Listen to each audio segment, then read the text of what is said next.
బుల్లితెర. ఇది సైజులో చిన్నదైతే కావచ్చు, వేగంలో మాత్రం కాదు. నేరాలు ఘోరాలనబడే భయానకమైన ఎపిసోడ్లు కోర్టు ఉత్తర్వులకు భయపడి ఎప్పుడో ముగిసిపోయినా అవన్నీ పేర్లు మార్చుకుని మళ్ళీ ఇప్పుడు కొత్తగా విరుచుకుపడుతున్నాయి. సహజ విరుద్ధంగా కనిపించే ఎటువంటి ఘటనకైనా ప్రసారానికి ఎవరడీ చెప్పేస్తుంది బుల్లితెర. సూపర్ లగ్జరీ బస్సులో అర్ధరాత్రి పూట ముగ్గురి గొంతు కోసేసి స్వైర విహారం చేసిన ఒక మానసిక ఉన్మాది ఎలక్ట్రానిక్ మీడియా నోటికి కొబ్బరి చిప్పలా దొరికాడు.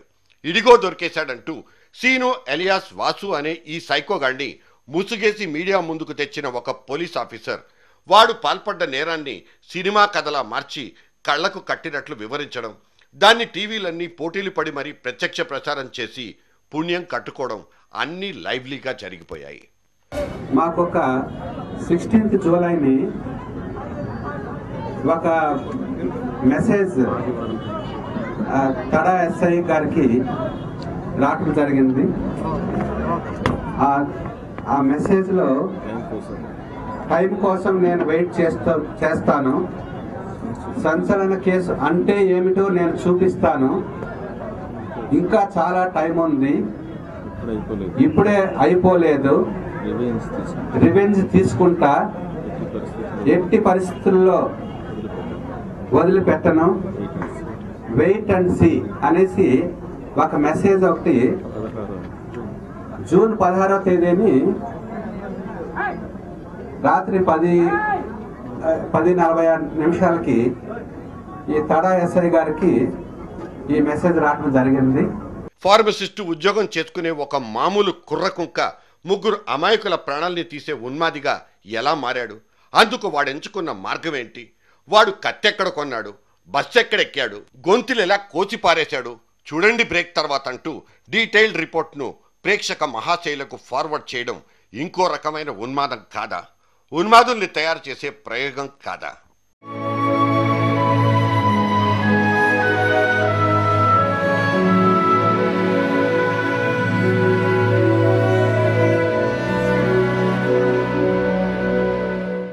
సముద్ర తీరంలో రిలాక్స్ అవ్వడానికి వచ్చిన ఒక ప్రేమ జంటను పాశవికంగా బాధపెట్టిందంటూ మొన్నొకసారి వైజాగ్ సైడ్ నుంచి ఇంకో సైకో న్యూస్. ప్రియుణ్ణి చెట్టుకు కట్టేసి ప్రియురాల్ని బట్టలుడదీసి ఫోటోలు తీసుకున్న సదరు సైకో మూకను కాకీలు అప్పగించడం దగ్గరే ఆపేయడంలో మనం దారుణంగా ఫెయిల్ అయిపోయాం. ఈ తరహా నేరాలు ఎందుకు జరుగుతున్నాయి? వీటిని ఉన్నపళంగా అరికట్టడం ఎలా అంటూ చర్చా వేదికలెక్కి ఉపన్యాసాలు ఇచ్చిన టెలివిజన్ ఛానళ్లను సైతం ఇక్కడ సైకోలుగానే కన్ఫర్మ్ చేసుకోవచ్చా? తాము చేసే ప్రసారాలన్నీ ఎవరికి ప్రేరణగా మారుతున్నాయన్న కనీస ఇంగితం వీళ్లకు లేకపోవడాన్ని మనం నిందిస్తే మాత్రం తప్పేముంది?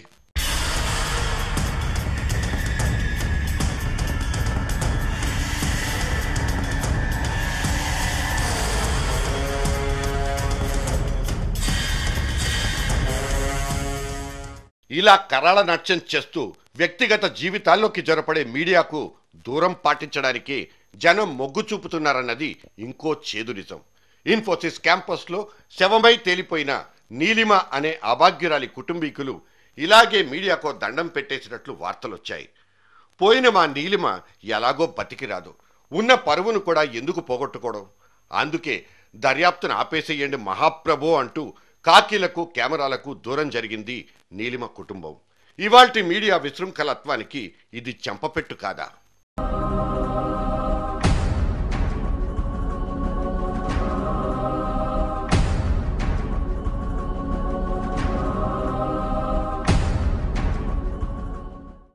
ఇక మిగిలింది మూడో దయ్యం.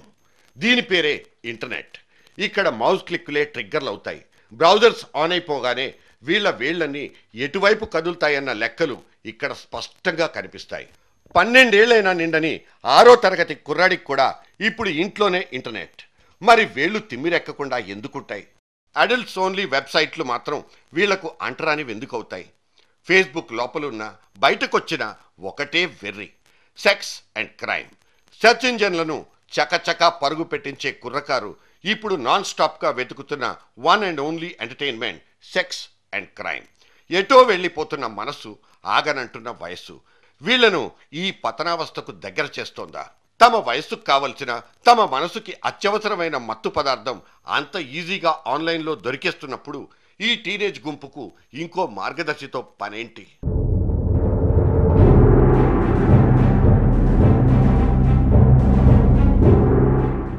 ఇంటింటికి ఆర్థిక ప్రమాణాలు మారిపోయే విచిత్రమైన సొసైటీ ఇది.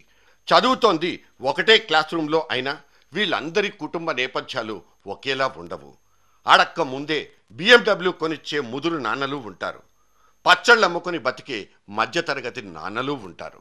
నాన్నలు వేరైనంత మాత్రాన కొడుకులు పెరిగే వాతావరణాలు వేరవ్వాలంటే అస్సలు కుదరదు. అందుకే చకచకా మారిపోయే బయటి పరిస్థితులే పిల్లల బతుకుల మీద ప్రభావాన్ని చూపిస్తాయి. ఇంట్లో అమ్మ చెప్పే మాటలు, నాన్న కంటున్న కలలు, ఇవన్నీ వీళ్లకు మాత్రం అప్రస్తుతం. వీళ్ళ కెరీర్నైనా వీళ్ళ కోరికలనైనా దేన్నైనా శాసించేది వెలుపలి వాతావరణమే తప్ప లోపలి అమ్మా నాన్నలు మాత్రం కారు. మీ బాబుని ఏం చదివిద్దాం అనుకుంటున్నారు? MBA. No sir, I want to be a great cricketer like MS Dhoni. ముందు చదువురా, ఆ తర్వాతే క్రికెట్. మీ వారికి చదువు రాదు ఎంత చెప్పాలి? మా స్కూల్ పాలసీ 100% రిజల్ట్స్. కార్తిక్ ఇష్టమైన క్రికెట్ వద్దని, ఇష్టం లేని చదువుని ఫోర్స్ చేస్తే బుర్రకేమెక్కదు.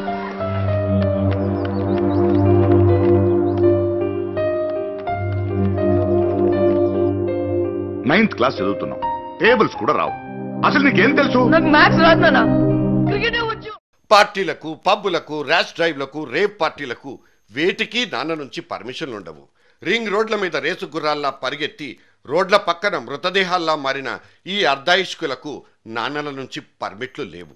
20 కూడా దాటని వయసులో 4 అమ్మాయిలతో కులకాలన్న ఈ కుర్రకుంకల యావకు నాన్నలే డైరెక్టర్లని చెప్పలేము. మరి ఈ కొడుకులందరినీ పెడదారి పట్టించిన ఘనత ఎవరికి దక్కుతుంది? ఒక్క మాటలో చెప్పాలంటే ప్రతి ఇంట్లోనూ అమ్మా నాన్నలిప్పుడు నిమిత్త మాత్రులే. కరెక్ట్ అయిన పేరెంటిజం అనేది పుస్తకాల్లో రాసుండదు, చదువుకొని పాటించడానికి. నీతి సూత్రాలు చెప్పి నాన్న పాత్రలో జీవిద్దామనుకుంటే బోరింగ్ డాడ్ అంటూ జారుకుంటారు.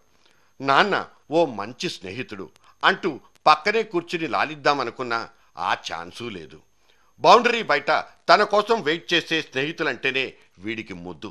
ఆ స్నేహితులు చెప్పిందే టేస్ట్. వాళ్లతో తిరిగితేనే వీళ్లకు బెస్ట్. నాన్నతో స్పెండ్ చేయడం అంటే అదొక శుద్ధ వేస్ట్. అందుకే కన్న కొడుకు చెయ్యి జారిపోతున్నా, కళ్ళ ముందే కడతేరిపోతున్నా చూస్తూ నిలబడిపోవాల్సిన పరిస్థితి ఇవాల్టి నాన్నది. నాన్న నువ్వొద్దు, నాకు నేనే ముద్దు.